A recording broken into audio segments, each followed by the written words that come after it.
Hello, everyone, and welcome to the When We Come Out discussion panel, an expose of queer artistry. Today, we will be talking about how the queer identity of these three amazing artists has influenced or impacted their artistic practice. We're very excited to have you all here today, and we are facilitating this event in honor of National Coming Out Month. And I'm going to talk to you a little bit more about this day and what it means for the LGBTQIA plus community in a moment. But let's go ahead first and get started with some history um, about LGBTQIA plus rights here in the Bay Area. So in 1966, a very important day for LGBTQIA rights here in the Bay Area, um, that happened in Compton's Coffee.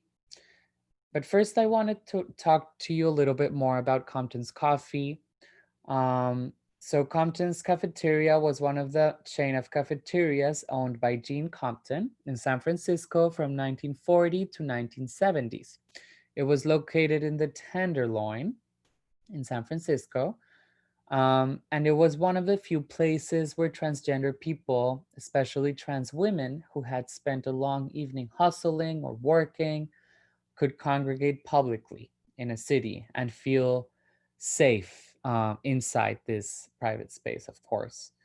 Um, and then, this space started gaining popularity with the years, and it became a central and kind of a symbolic space for the queer community in San Francisco.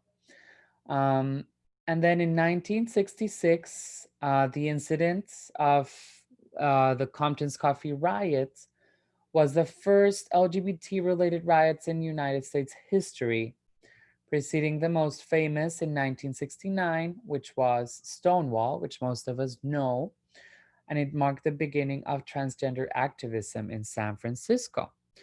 So during this riot, we saw a big congregation of the LGBTQ plus community, and also people standing in solidarity with the community. And this movement, as we can know and observe, was led by transgender women of color. So I thought I'd tell you a little bit more of the history, because after all, we're going to be talking about Bay Area artists. So let's go ahead and get started. So, National Coming Out Month. So 32 years ago, on the anniversary of National March on Washington for LGBTQIA plus rights, we first observed National Coming Out Day as a reminder that one of our most basic tools is the power of coming out. However, it is essential to recognize that the coming out experience is unique to the circumstances of each individual. So we really want to keep that in mind today, because each of our artists might have a really different experience in regards to their coming out experience. So that's really important for us to consider. So let's start by talking about our first artist, Sam Vernon. She earned her MFA in painting, printmaking from Yale University in 2015 and her BFA from the Cooper Union for Advancement of Science and Art in 2009. Her installations, which I want to show you as I talk about them, combine xeroxed drawings, photographs, paintings, and sculptural components in an exploration of personal narrative and identity.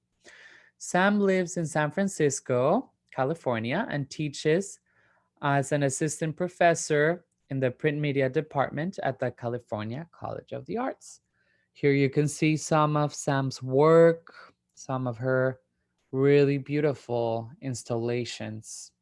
Thank you so much, Sam, for being here with us. Moving on to our next artist. His name is Zulfikar Ali Bhutto. Zulfikar is a visual artist, performance, and curator. Bhutto's work explores complex histories of colonialism that are exacerbated by contemporary international politics, and in the process unpacks intersections of queerness and Islam through multimedia practice. I've known Sophie for quite a while now, for a couple years, and I'm so excited that he agreed to participate today. Thank you so much, Sophie. And our third artist of the day, of the discussion panel, her name is Fiera Ferrari. She's a Mexican-born artist, DJ, and organizer, and likes to describe herself as a cosmic angel. She is the mother of New World Disorder, a trans-centered DJ collective that functions as a platform for queer and trans artists to have access to opportunities in the music industry. She is also a creative organizer and collaborator of the We Are the Ones collective, a group which creates spaces for the queer, trans, Black, Indigenous people of color through actions, balls, and community fundraisers. So thank you so much, Fiera, for being here. Fiera, I had the pleasure of having Fiera perform at one of, I used to do an event every month at the Port Bar, a queer party, queer Latinx party. And I had the pleasure of having Fiera perform in our party. The picture to the upper left-hand corner is a picture in that event that we used to curate. So thank you so much, Fiera, for being here. So without further ado, let's go ahead and get started with our discussion.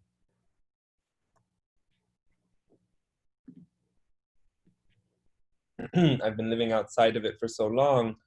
And it was a way for me to see queerness through my own lens. You know, I always used to make work about how queer people were sacred before the internet, before like these different ways of talking about spiritual trans identity and all of these things. But I would make work about how queer, you know, to see queerness and to see trans identity was a way of seeing a really divine spirit inside of you. I was a very hippy dippy kid, and I would just do these things by myself and write little notes about how like we were holy. And while it definitely like it was a vexing element in my life, you know, it was something that was very difficult to manage, but it was never something I was ashamed of.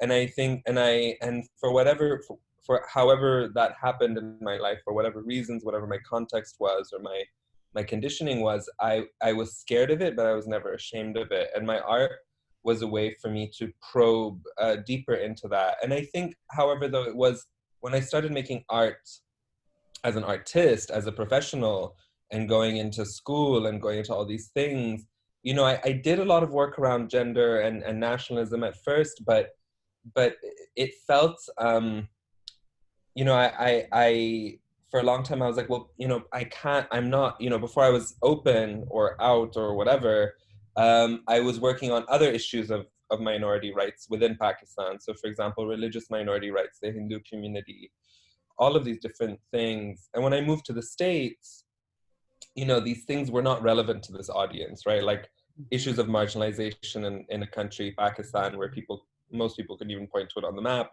Like this fell on sort of like people were not really feeling it, we're not really seeing it. And I think for me, what was the real catalyst was my first year in San Francisco, seeing these really awful Islamophobic bus ads that were around circa 2014, 15. And I started re-exploring my Muslim identity. And in that process, I was able to access my queer identity again. And I was able to insert queerness in Islam. So I think for me, my art is a way of both accessing who I am in terms of as a queer body, but also my faith as well, and the ways that those two intersect. Thank you so much. Thank you so much for your answer, and I appreciate you bringing up how, you know, how your art has shifted, like from you being back in Pakistan and what it means for you to do art here, in the Bay Area. So thank you so much. I appreciate you. Thank you. So I would like to move on with Fiera. If you could tell us a little bit about how your art, you know, how you're, I know you're a performance artist, a DJ, an organizer, you're so many things. And I would love to know how, you know, all of this amazing work that you do connects to your queer identity and allows you to embrace it as well. Grandma Fairy. Yay. Thank you. Yeah. Thank you for having me. It's good to see you. It's good to see everybody here. Yeah. I just like thought about certain, because you know, you were just saying like I like claim this idea of like, you know, jack of all trades, this person who wears many hats, and like, you know, it's definitely in every single one, in every single medium, and every single sort of practice that I take on.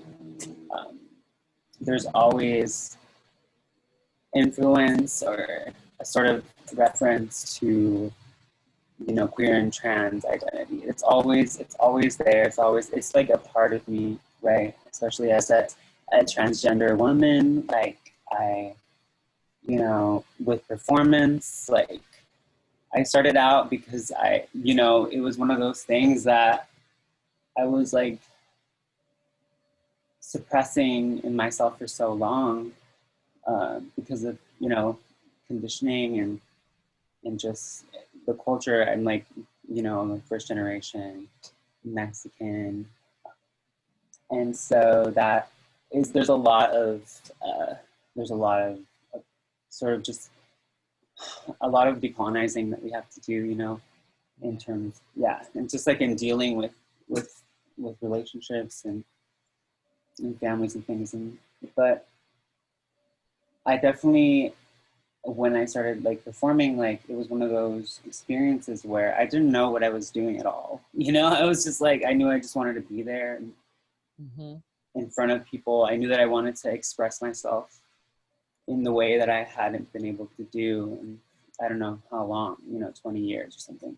And like, it just felt so beautiful to like feel whole for it. Just even if it was just for a second, because that's what performing was. It was like you're putting on this performance, everyone believes it. It's like an illusion, right? But I'm like, I realized that as I progressed through performing and performance art and just like that scene, I realized that the person who was like, who I was like pretending, like who I was acting out, that's who I was every day. And so like definitely my transgender identity, my like who I am, like started with art and putting myself immersing myself in this expression and this like creative expression, you know? So that's like with performance, and I have like similar experiences like with all the things that I do, like graphic design, like you know, like just like I make like logos, I make like hand-drawn work, you know, and like and then I took on DJing as like a sort of like evolution, because I was like, I'm kind of bored of like performing, because like this is like what I'm going to be doing for the rest of my life. It's like yeah, it's like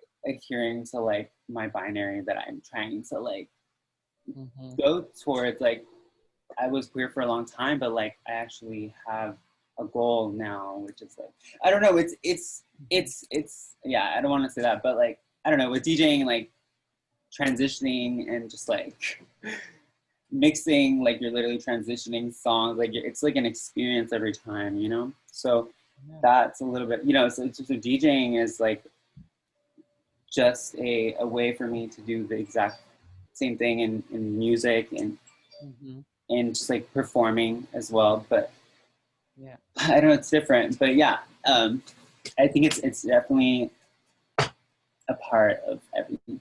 thing that I do, you know. So yeah. Thank you, Fiera. Thank you so much for yeah, telling us about that. And you're just such a complete artist. You're doing so much, and we love you. Fiera was actually a performer at this queer party that I used to organize. It's not happening anymore, and with COVID, like you can imagine, it wouldn't happen anyway. But I'm just so excited that you're here, Fiera. Thank you so much. Yeah. And I want to give it to Sam. Sam, can you tell us a little bit about how you use your art as a medium to embrace your queer identity and how that works for you, please? Sure. Well, I just want to say that it's an honor to be in company with these incredible artists. Thank you for having me. My coming out story is very much intertwined with how I embrace my queer identity from its genesis to now. I feel that I grew up in a very sort of conventionally, fundamentally Christian religious household as a Jehovah's Witness.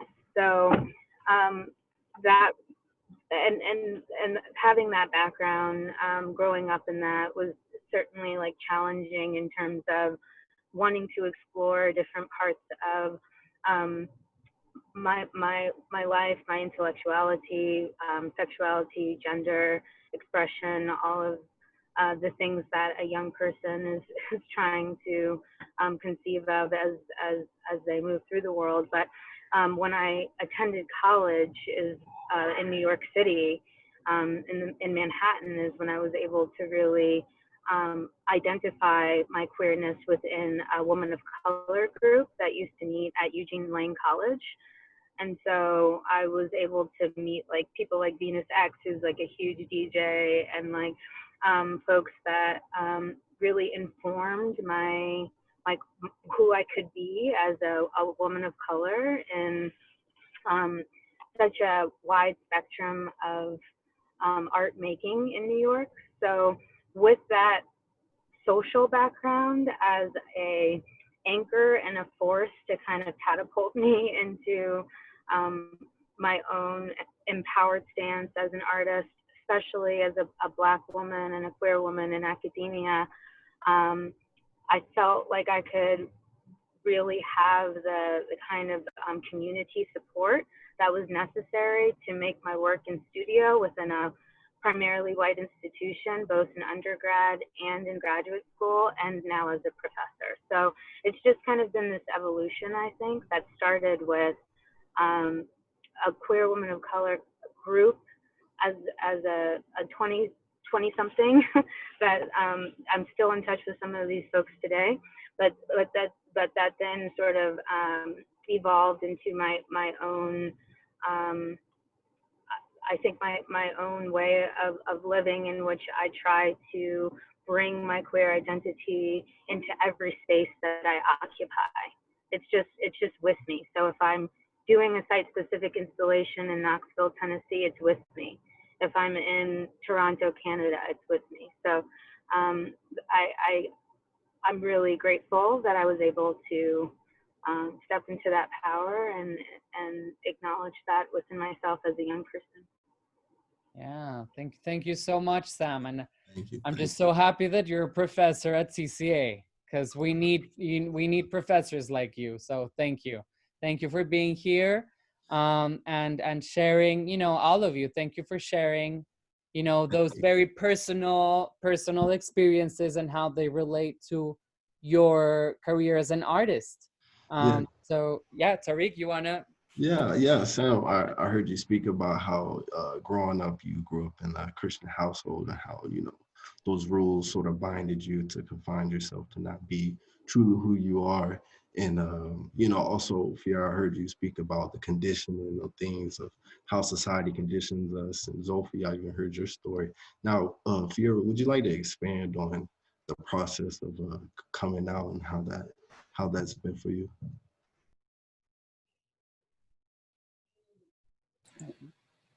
Okay. So, Well, I don't know. I feel like I'm a very maybe unique case, maybe not. But I feel like I've come out so many times in in different ways, which is it becomes like it's become a little like hard to like track when it happened. I mean, but I don't know. It was hard to come out like to definitely to my family, of course, like my parents, being of like like another Catholic, very strict, religious, very like uh, you know church going, like I definitely I am an abomination, like I don't have that sort of that like that supportive sort of experience that some people may have, and like yeah, that it's for me it was like, oh, you're first you're like bi, and then oh you're gay, like wait you're queer, like oh wait you're trans, like what like to them it's like who are you, but they but to me it's kind of this process um, that I've had to go through for myself, moving slowly and like carefully, moving slowly and carefully in like every step. I feel that it was necessary for me to like come out slowly too for my own survival, because for a long time I didn't come out because of fear. Right, I think Sophie talked about this in the beginning, where it wasn't necessarily shame, it was fear, right? And so like this fear um, coming from like very machista like model of a family, very like yeah, it's like it's difficult, So for me, it's been kind of like a very learning process again, like, and I think my work and the things that I choose to put energy into it, like in things that I choose to put energy into it, carry like this kind of courage, this like me choosing to like say no, this is who I am, and so I'm gonna do what I need to do for myself. So, I don't know. it's No, I love it. I love it. I love it. I love it. Your story is unique.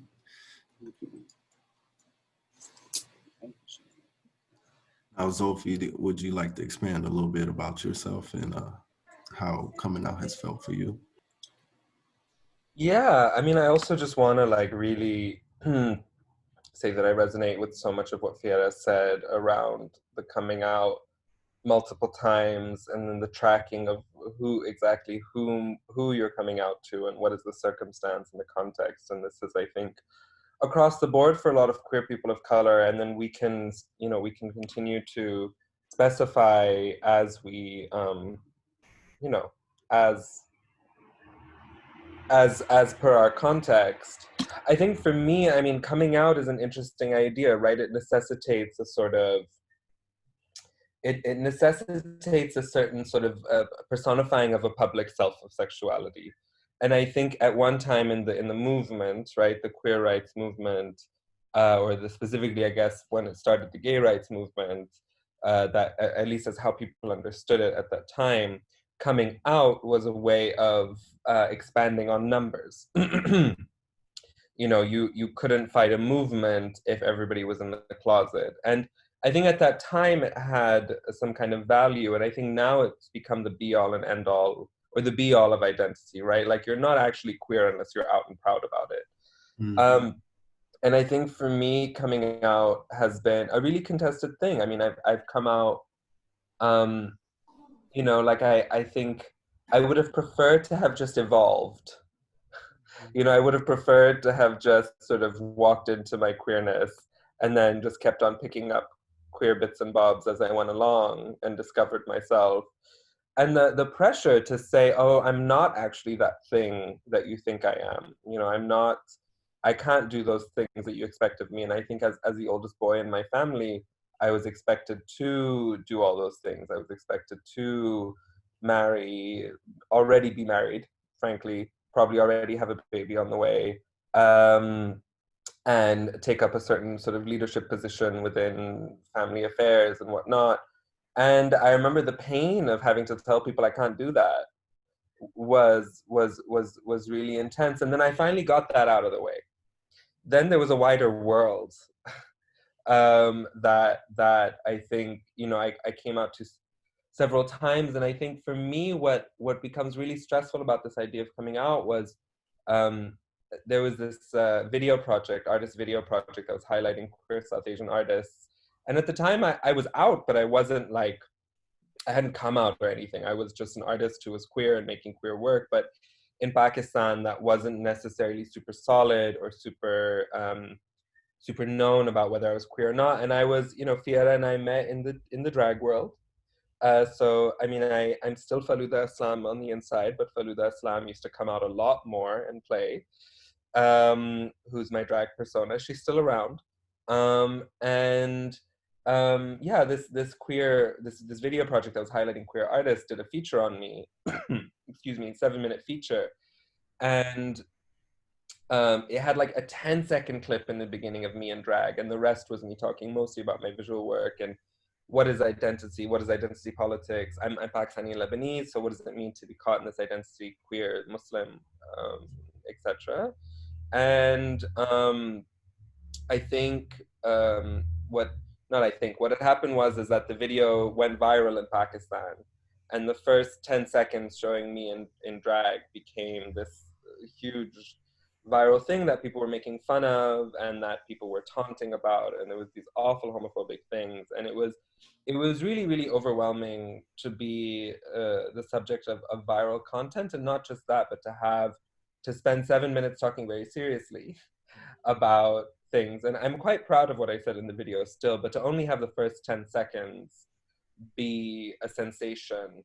And I think a lot of heterosexuals see queerness as a sensation, and coming out as a sensational thing, as a spectacle for actually really straight consumption, right? For straight people to feel like they've built a world that can accept us, even though that's not true. And you know, I repeatedly, like when I've, in terms of artist interviews, if I get interviewed by Pakistani people or South Asian or Indian people, they know about this video and they want to hear about the coming out story, and they want to, you know, they want the spectacle to resurface. Whereas for me, it's very traumatic, this idea of a loud coming out. You know, I love quietness. I love calm. I love to be able, like I said, to just evolve into it and to walk into it and be graceful about it. And I'm totally for the loud and proud. Like, I'm here for it. But I think for me, as someone who's a very, I would say religious, but I guess maybe some would say spiritual person, I enjoy things that are cool, calm, and calculated. But yeah, it's my experience. Thank you, Sophie. Thank you. And thank you, Fiera. Thank you, Fiera, both of you. Now, Sam, we didn't really expand too much on how the process was for you. You touched a little bit on it, but would you like to expand a little bit, or? Sure. I mean, my coming out was very loud, I think, and I feel as I've gotten older, it's certainly kind of calmed down with my own energy and positionality. But yeah, I was in college and just really excited to fall in love with my first girlfriend, and like we just were, you know, doing what all young people do, going to the queer parties and events, the burlesque shows, like having a really good time. I think being young and queer in New York City at that time, also, of course, reading about the histories that Camila was speaking to on the other side of the country, and also wanting to honor how things really have shifted in the past, 30, 40 years, for people who identify as, for young people who identify as queer. And even now I look at, my students and how much has changed as well with social media and everything. So I think one's coming out process can really be as big and bold and loud as one wants it to be, especially now with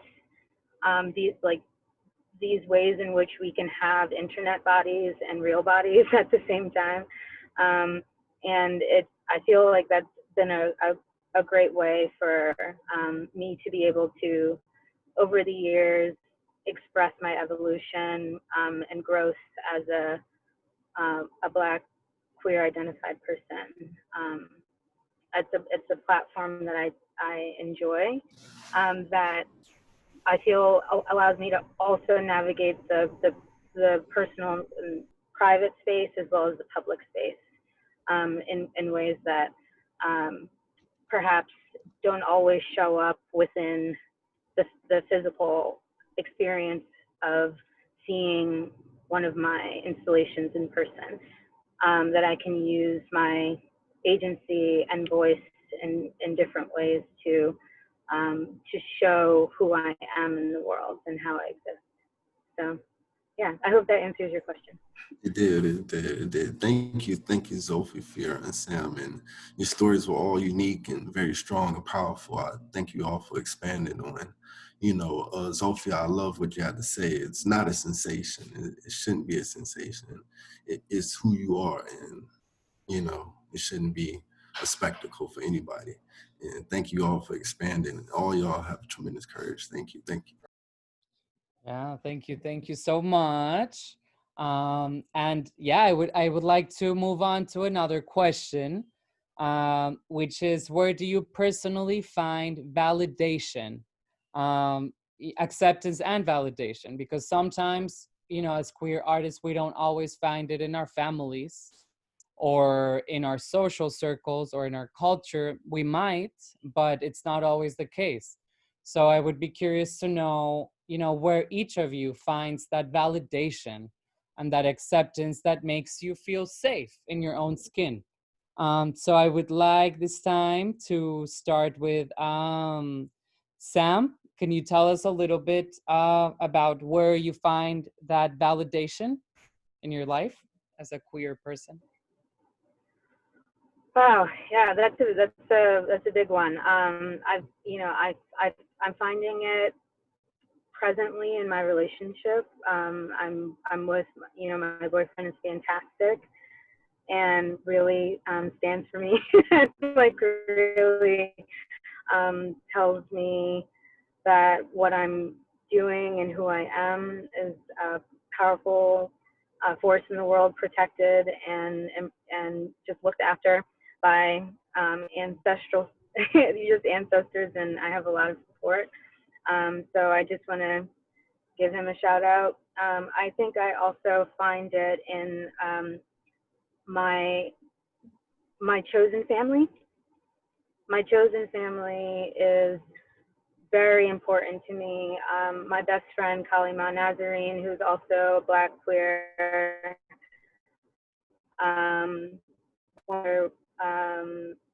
just incredible person inside her. She has taught me so much. So I think, yeah, definitely the people who love me, who hold me and make me sort of a responsible person in the world. I think it's hard sometimes to be in academia and not see yourself reflected in your colleagues all the time. But I do have to say that I have some incredible colleagues at CCA who also really validate the work that I'm doing in the school community as well. So yeah, shout out to to just the folks who are doing the work and create space for me to be who I am as an educator, as an artist, as a lover, as a sister and a daughter, all of those things. So lastly, I would just say that I feel Black feminist scholarship has been instrumental to my my thinking and how I formulate a kind of stance around a lot of this validation piece as well, because validation comes from within, but it also is mirrored and reflected. So when you're seeing it in other people, you're able to kind of acknowledge that there's a whole legacy of folks who came before you, to kind of hold your hand through the work in good times and bad times. So yeah. Yeah, Thank you. Thank you so much. And you know, yeah, for sure, in academia, as a grad student right now, I totally relate with what you're saying. And it's, you know, it's so difficult to find queer people of color in academia, just theorizing our lives, you know, and just bringing to light our experiences. So thank you, you know, thank you so much for sharing that, because I can totally relate to that. And thank you for sharing that. I appreciate that. Let's go ahead with Fiera. How about you? Where do you find that acceptance and validation in your own life? Yeah, tell us a little bit about that.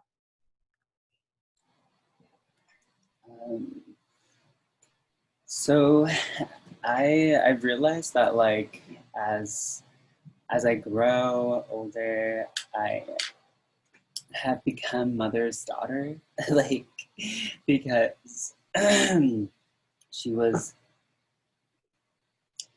always nurturing and you know, holding you and guiding you, and I feel like, and then someone, and unconditionally loving you, right? And I just feel like with that and how I operate, like, best, and I feel like how I feel most seen and most, like, I guess, like, appreciated, is kind of working with, like, I'm a part of various collectives, and they're all very collaborative, and they are, you know, we're constantly brainstorming, we're building together, and depending on the project, you know. But I feel like someone's cooking peppers. I'm sorry. I'm gonna close this door. Like, oh my god. So yeah, like, I feel what Sam was saying about the you know, like, your chosen family, and how, and you're like, I have, like, a sisterhood, I have chosen family who I love and actually work with in these collectives. And I realize that I get so much joy from being able to collaborate creatively and just, like, support each other and be, like, a major supporter of, like, especially younger up and coming artists too, like, you know, like, who are queer and trans, you know, who you can see, you know, need that kind of, like, nurturing and support that I feel like I have a very good skill of doing, you know, or skill of, or not even a skill, but it's just like, I guess it's like, I don't know if it's a skill or not. I mean, I'm going back and forth here, but I feel like even in like romantic relationships as well, it's like, it's like, I feel like in a romantic or like a relationship like that with a partner, like the one partner I do have, we have a very strong creative foundation, and we work together on music and art, and just the ideas just come so beautifully. And I feel like we both do that for each other. We like support and nurture and, you know, show up for each other. And so I feel like in that way, Yeah. I feel like I'd love to hold space for these people that I work with and that I love. You know, it's like, yeah, it's very beautiful. Yeah. And, yeah. Yeah, thank you so much, and also for highlighting how your work is influential on queer youth. You know, that's such a big thing. As a teacher, I'm really aware of that. And you know, our presence has an impact in the life of all these young people. And I think that's super important. So of course it does make an impact, and thank you for sharing that. Oh my God. Yeah. Can I say this one last thing? Yes. They call me New World Disorders and All Trans DJ Collective. Mm-hmm. Who was started by Jasmine Infinity and friends, and she is living in New York City right now. She's a Black trans DJ producer from the Bronx who lives in Oakland. Started this collective, and then now has to live there. But now I am, like, they call me like the mother of New World Disorder Bay Area, and so that speaks to how I'm seen in that way. It's like, oh, you can really do that really well or something, you know? So I just feel like, yeah, I just had to add that in there because it's like mother is also a term used in historically in like ballroom and like historically in like trans communities or even just queer and trans communities for being able to find family outside of the one that rejected you, you know, like the one that you were born into. And it's just like so important to recognize like these things and how beautiful they are, because it's like you think you have no one in the world and then you find a family, you know, and that's kind of like how these things used to be. But I mean, they still are, like families are very much there, but yeah. Anyway. Thank you. That, you know, I just want to mention, because I recently read an article for grad school, and it was talking exactly about that. There's this really amazing professor. His name is Dr. Brockenrow, and he was talking about that specifically because he did a study in New York, and he was working at an LGBTQ AIDS organization. And he was talking about how that language of mother, father, all of these terms are so important. And like, there's like, interestingly enough, they have this organization right in front of them where it's mostly like white gay men go there, because we know that's like, you know, the normal sometimes in the queer community, you know, parentheses, of course. And he was talking about how like the, you know, white gay people were criticizing this language as like, they were saying that's informal, you should not talk to your clients like that, like the people, you know, like because they were referring to them as the mothers in the very same organization. So what you bring out is, that point is really important. So thank you so much for bringing that to our attention. And thank you. So let's go with Sophie. Where do you find acceptance and validation in your life? That's a big one.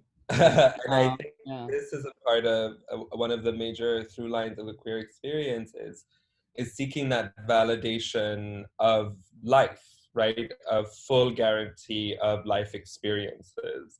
And whilst I am not a campaigner for gay marriage, you see it in that. You know, you see validation come up in both ways that are really, really meaningful and righteous, and ways that can actually be really dangerous. Our seeking of validation, it can take queer people to spots that maybe we don't want to be in. And I think, and I'll elaborate on that a little later. I'll do the me first. So I think for me, I mean, in my I've had, I think, acceptance and validation I have had from my blood family. And I don't want to cast that aside. My Muslim blood family, both on my Pakistani and Lebanese side, has been more accepting of me than I've seen of partners here in the United States. In fact, they have welcomed partners from the United States. My grandmother in Lebanon, for example, welcomed a partner of mine into her home, and no questions asked, but everyone knew. And it was, you know, it was a really wonderful experience in many ways. And so I don't want to negate that my family has, in their own way, tried very hard to accept me, and it's a slow process, but it is a gratifying one. And I feel very lucky that I can have that. And I think the second form of validation has definitely been from my collaborators and the people, my friends, of course, who I surround myself with. You know, we validate each other. We also call each other out if we need to. We call each other in if we need to. I mean, this is, I think, the beauty of friendship. And I think also my collaborators, the people I work with, the people who I trust to work with, the people who I trust with my work and who trust me with theirs. I get a lot of validation from that too, because we're constantly riffing off of each other. And I think that is an incredibly important thing. And I collaborate a lot. I mean, my practice is generally solo, but my performance work is usually very collaborative. My video work is very collaborative. And, you know, it takes a village, as they say. If you're not just talking to yourself and you want to talk to the world, you'll have to collaborate with people and figure out what is in the world. I think third would be, I mean, as I said, I am a spiritual person, I am a religious person, and I've definitely grown from teenagehood to now to view God in a very particular way. That if my friends, I think as a young person, I believed if I'm totally abandoned, because I remember once I told someone very close to me, like, oh, I think I'm a homo. And they said, oh, well, you know, I hope you know that all the people who love you and support you now, a lot of them might abandon you. And I remember at that point, I made a decision that if everyone abandoned me, I'd have God. I would have my protector. I would have the person above who made me. And of course, the Quran maybe doesn't validate queer people all the time. But as to read it from a queer perspective is a valid one. And I think queers of faith are definitely cast and shrugged to the side. And queer Muslims especially are not understood in this environment, and Islam is not understood in this environment. But yeah, definitely, I think for me that it has also been my validation point. And just to elaborate on the point I made before of queer need for validation, I think especially queers from places like Pakistan and Yemen and Syria and all these places where you know, undeniably, even though there can be an accepting side, there is also a side of rejection, right? And you spend your whole life feeling like an outsider, and anything you do, everything you say, all of these things are devalidated, right? Unless you're part of the norm, you're devalidated. And this search for validation does make people into asylum seekers, and it does create LGBTQ asylum seekers who come to places like the United States and sadly become some of the most vehement proponents for Islamophobia. Because the nation that validates them are white, conservative, gay people who want them to be spokespersons for how accepting the United States is and how evil countries like Iraq are, so the United States can keep bombing them. And we saw this in the Bush administration with women, for example, this idea that Bush is liberating Afghan women from the burqa. And so, you know, he tried to become a feminist for some reason. And we see it also with Donald Trump, and we've seen it with Barack Obama, and we've seen it with all these people. There is the LGBTQ rights as not having been present in these countries is often used as validation for war. And the feeling of being validated by a country like the United States after being rejected by all of your family is so tempting. Mhm. And I think this is a harsh reality for so many queer people. Is this need to stay strong? Is this need to stay strong that yes, sometimes we have to run away. Yes, we need validation. Yes, we need a community, but let's not fall into the belly of the beast. And I think this is this is truly one of the biggest battles, I think, for a lot of queer people, especially queer asylum seekers. But I went to a really serious tone, but that's just something I feel is important to point out that is Yes. rarely is. Yeah. No, yeah, yes. Thank you. Thank you. And, you know, like for bringing an international perspective, you know, that's so important because coming out in your country is something really different from coming out here. And also just, you know, like that, you know, we're tricked by like by who we should feel validated, right? And that not always being from our own culture. And as you were saying many times, being from like white gay people and like that you know, like that community. And then that's and also like when we don't really see ourselves in those communities as well. So thank you for bringing that into our conversation. Tariq, do you want to go to the next question?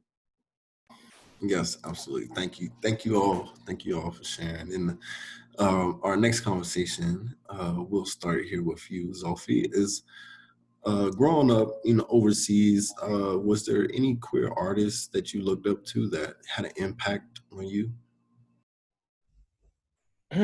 Yes. Oh my goodness. Yes. Sunil Gupta, South Asian Indian artist, makes these wonderful photographs of sort of placing queer South Asian, you know, bodies of all types in these sort of saunas where everybody's like muscled up and sort of this sort of awkwardness of being the South Asian body in a space that actually wasn't designed for you, nor are you desired in that space. So really, really interesting artist. I really and has been around, you know, doing this work for. This was your first artist that you came across?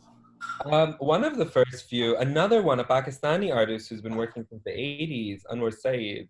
And Anwar Saeed's work is these beautiful queer dreamscapes of these angels and these like half human, half horses and these crocodiles and this sort of queer, dangerous queer desire of sort of like someone luring you in for love, and then they've got a gun in their back pocket. And they're these beautiful, beautiful images of yeah, they're dreamscapes, I would say. And I think as a Pakistani to have that already in my vernacular was huge. And to know that artists like that existed were huge. And I think for me, other role models, you know, it was hard for me to have role models as a kid. I had very few, and I wasn't sure. And I think as a Leo, I was very much like, I'm my own role model. So I think I think that part was there too. But in terms of who I was aspiring towards, those people were there. Another person who is actually a white photographer, but I think whose work maybe now might be viewed through a different lens. But Nan Golden, I think for me, was really inspirational just because of how raw they showed things. And I wanted to be in that raw space. You know, I wanted to break out and be in this raw, sweaty environment where really anything could happen and you were free to fall. Now I don't believe in freedom to fall. I believe there should be a social system that should catch people. But at the time I wanted to feel free to fall. And I think Nan Golden allowed me to feel free to fall. And yeah, I think those are my artistic inspirations for sure. And did you mean specifically artistic, or did you mean sort of any kind of role model? Any kind of role model. It seems to me that the artists that spoke to you artistically also spoke to you in your life, as you know, they spoke to your character more than they just also spoke to your art. I think that was very interesting. Yeah, thank you.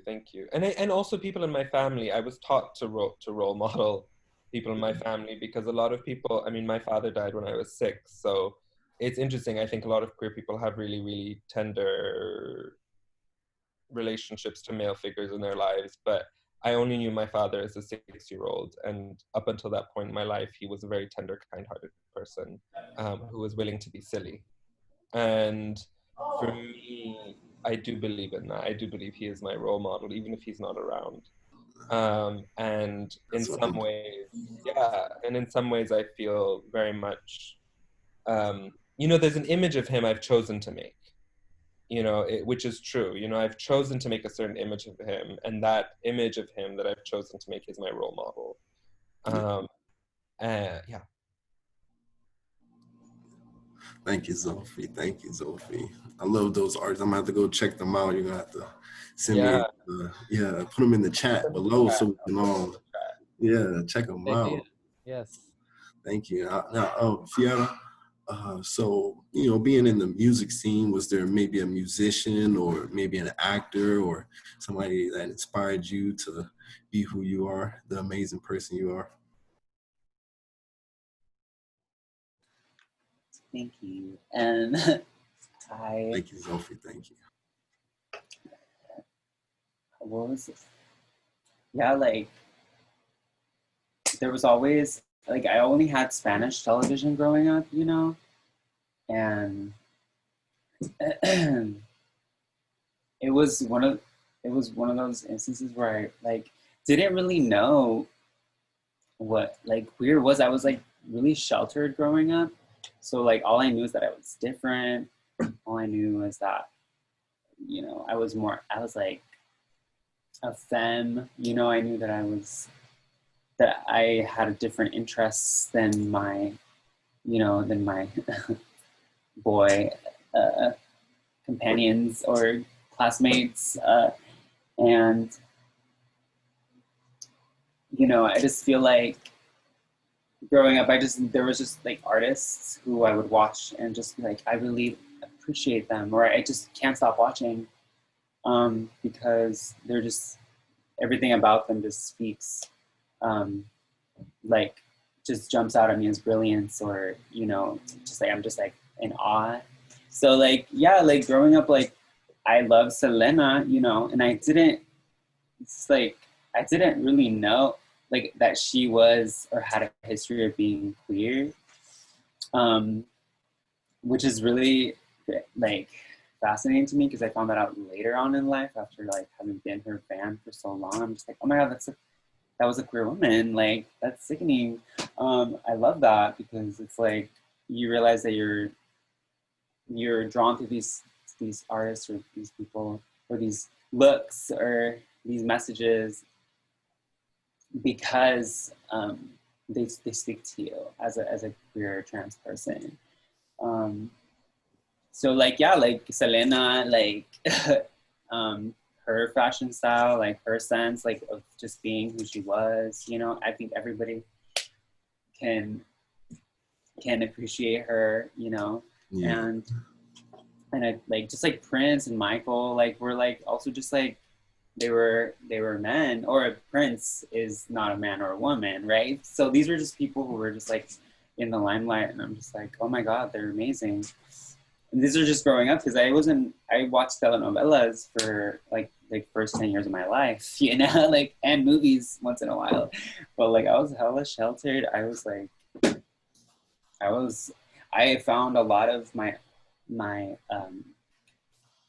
queer inspiration, or just queer, I want to say concepts, growing up, even in anime, Sailor Moon, there was a lot of characters who I was oh, those are two girls, and they're the American version said, oh, they're cousins, but everyone knew that they were, together. And these are just cartoons, these are anime, these are things that I was watching because I was really drawn to them. And I'm oh, I really, and then to this day, I love Usagi and just Sailor Moon and just different, just anime in general. But there's so much of that is queer as well, and but yeah, as far as I more like, and also just people who I look up to that are queer, like, are kind of my friends, right? I'm just like, I'm looking, there are these celebrities and all of these icons, you know, but sometimes I'm just like, wow, my friends are really sickening. Like they are, you know, doing it, and and I'm just like, they're my friends. So like, you know, like I just like look up to them, and more so because I have a personal relationship with them and I've seen a lot of their process, you know, and I'm just like, wow, like we talked about that, and then now it's like a track, and now it's famous. So, not maybe not like famous, but you know, maybe it's like it's really well received, and I'm just like, and we just talked about it, and I, you know, I just definitely my peer group is, especially right now, are all doing really great things and are people to look up to as well, just like right now. But yeah. Thank you. Yeah, and you know, I believe Selena has a movie coming out, a documentary. I don't know if y'all heard. You might have to fact check. Yeah, I believe it's coming out. Is it a show? I think it's like a show. It's like a show on Netflix or something. I think it is. Yeah. Yeah, that's gonna be real good. Yeah, it looks good. I'm really curious about it. Yeah, that's like good. The style, like I wonder how that's just like, you know, the looks. I'm gonna watch it purely for aesthetic reasons. Like I'm just not even gonna be mad about the storyline or anything, because I'm just gonna be like, I'm here for just for purely buy in and consume. It's fine. Yeah. Thank you. And I love how you spoke to how, you know, even the people close to you are impactful in your life. I think that's important for us to recognize the people close to us and make sure that they know that they're impactful, because you uplift them and they'll uplift you. That's very important.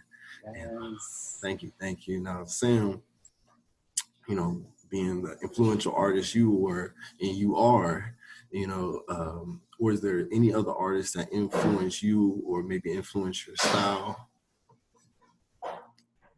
Oh yeah, I've like, there are tons and tons of artists that I can think of, but I want to say that the generation of queer Black artists right before me has been really so enlightening for my past. I want to acknowledge Micheline Thomas, for example, as a contemporary artist who, right out of grad school, was like really dealing with her Black queer identity and subjectivity and relationship with family, and also the ways in which she was trying to like figure out her Blackness within I think like a kind of aesthetic form as well. So she's been someone that I think about often, and also just being able to hang out with her and experience her one-on-one. When I was living on the East Coast, I was able to understand that her and her partner at the time were just like, you know, a couple that I looked up to as well. So that was cool to kind of have that both career and personal understanding of her as a Black queer artist. And then I want to also acknowledge like Derek Adams too, who is a Black queer artist that I look up to. I think he's just such a great person and an incredible artist who has just like, his career has just exploded in the past couple of years. Also a very close friend of mine, Didier Williams, who just had a baby with his husband. And I'm very excited for him. And he has a solo show in Los Angeles and a solo show in New York right now. And his work is incredible. So I feel like I think we lost Sam, but let's wait till she comes back. Also, I'd like to ask for everybody listening in and also to our artists, if y'all have one or two artists that inspired y'all, please put them in the chat so we can all go check them out later on and, share the knowledge and pass on information to one another so we can support each other. That would be helpful. So everybody listening in, please, just put somebody down in the chat that inspired you and so we can go check them out. Great idea. I think Sam, well, we'll wait till Sam comes back. Probably the internet will come back at some point. Yeah, I think we lost her, but let's move on. And hopefully, I wish Sam would have, typed the artists in the chat. Maybe when she comes back, she can do that. But yeah, so, I would just like to finalize with a question, and then we'll leave it for Q&A for everyone. And it's really simple. So, I'll give you some time to think about it because it's not that easy. So, but maybe some of you have it ready. But it is the following question. If your art could speak, what message would it want to deliver to the world? So I know it might require a little bit of brainstorming, but if you have it ready, you can go ahead and tell us. So I'll give you some time. Sophie or Fiera, do you think you're ready to answer that, or? Yeah? Sophie? Okay, go for it. And then Fiera?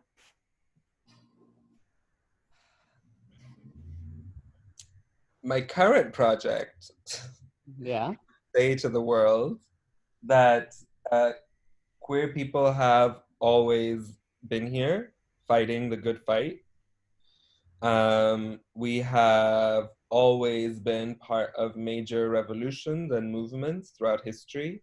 Not only the queer rights movement, we have been part of every single movement that has attempted and has emancipated people throughout the world. And we will continue to always be here. And that is something that I try and portray with my work. Thank you so much for sharing that. Let's see, Sam, since you're back, thank you. I'll just repeat. So if you could type those artists you were mentioning in the chat, that would be amazing. And just so you know, our last question, we're gonna go with Fiera next, but just so you are able to prepare, the question is, if your art could speak, what message would it want to deliver to the world? Okay, so if you can think about it for a moment. And then Fiera, do you think you're ready to answer this one? Yeah, I think I'm ready. It's gonna be short. Yeah, okay. But just my name was taken from a video game in Mexico when I was going down for the summers because traveling on my little cousin's visa. Yeah. Playing maquinitas, like video games, all summer, playing Street Fighter, and constantly seeing this name appear when I would win. It's and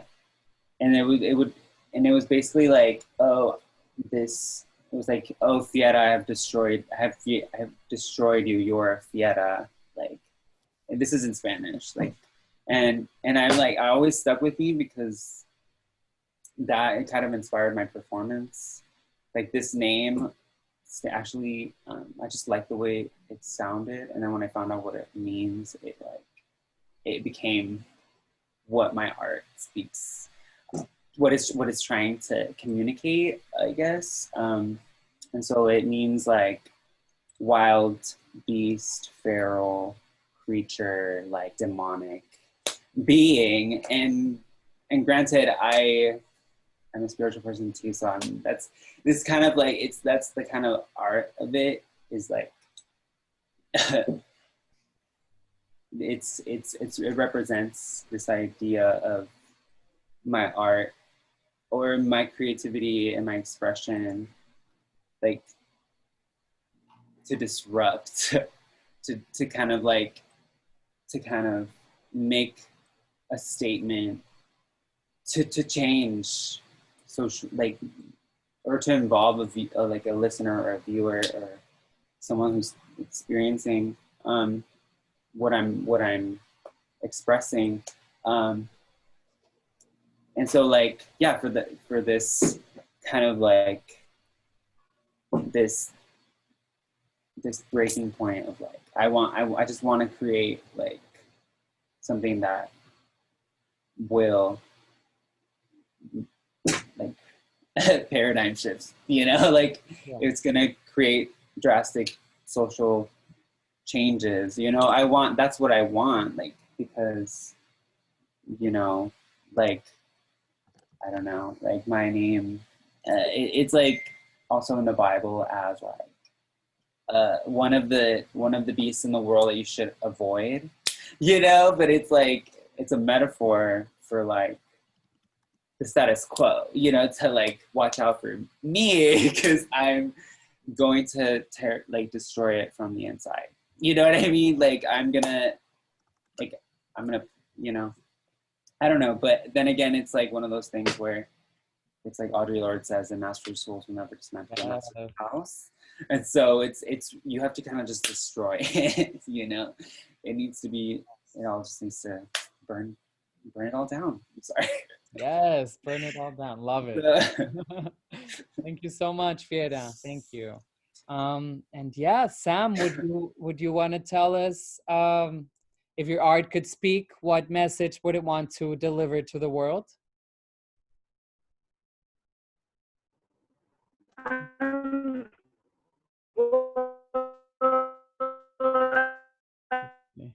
I think the connection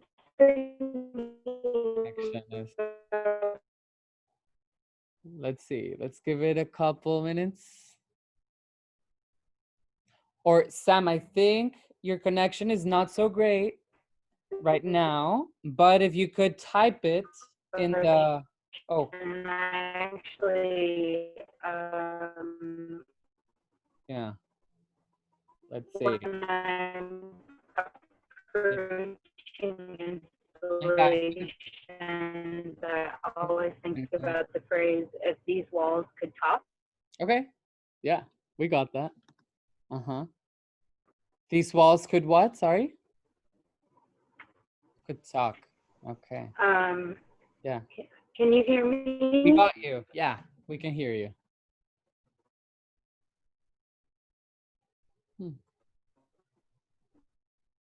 I don't know. Okay, I think we lost her, right? Yeah. Okay, well, that's okay. Maybe if Sam comes back, she can maybe write what she said in the chat. But I just we have 8 more minutes, and I would love if all of you have any questions for our amazing artists. If you could ask them either in the chat, or if you feel comfortable, you know, just saying them out loud, that would be great. So I can give you maybe all of you a little time to think. If you have any questions.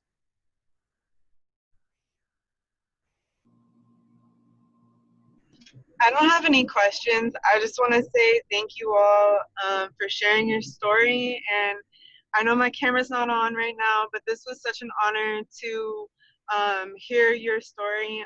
And thank you for such an inspiration on a Friday afternoon. Oh, thank you, Kimiko. Thank you so much for being here.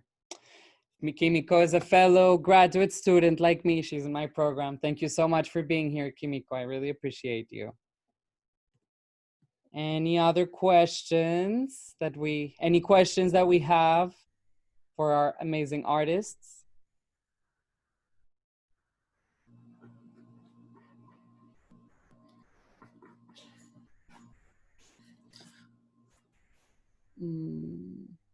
Don't be shy. Let's see. Okay, I'll ask a question. So Marina had something to say. Who? Matt? Who Lorraine? has a question? No, I didn't have a question, but I also wanted to say thank you. This has been definitely an honor to listen all to your experience, and really I feel that I learned so much from this space.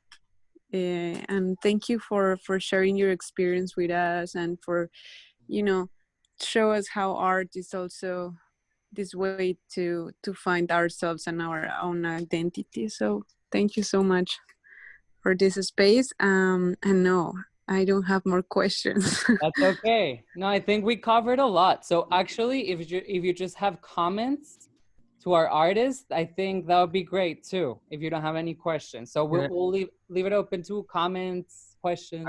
I want to just like also highlight that Sam wrote something really beautiful in the comments, even though we can't hear them very well. If Sam wouldn't mind me reading it out, because I think it deserves to be read out, unless Sam's connection is better.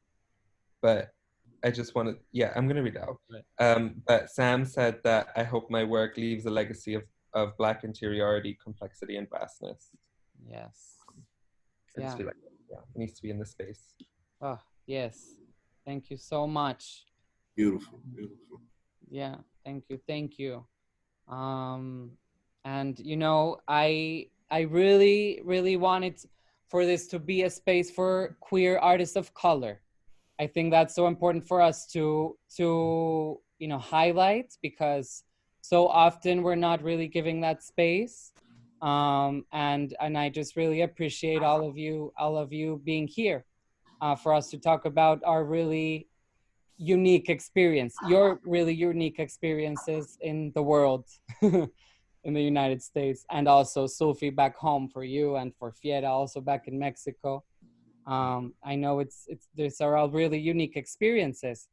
But are there any more comments or questions anyone might have? Or Well, before we get out of here, I would like for our artists to maybe put in the chat, or they can say it out loud, where our people attending can follow them maybe on their social media, or maybe their website that they have. And also if you can share your next installation. So if anybody's in the area close to you, they can come check you out and support.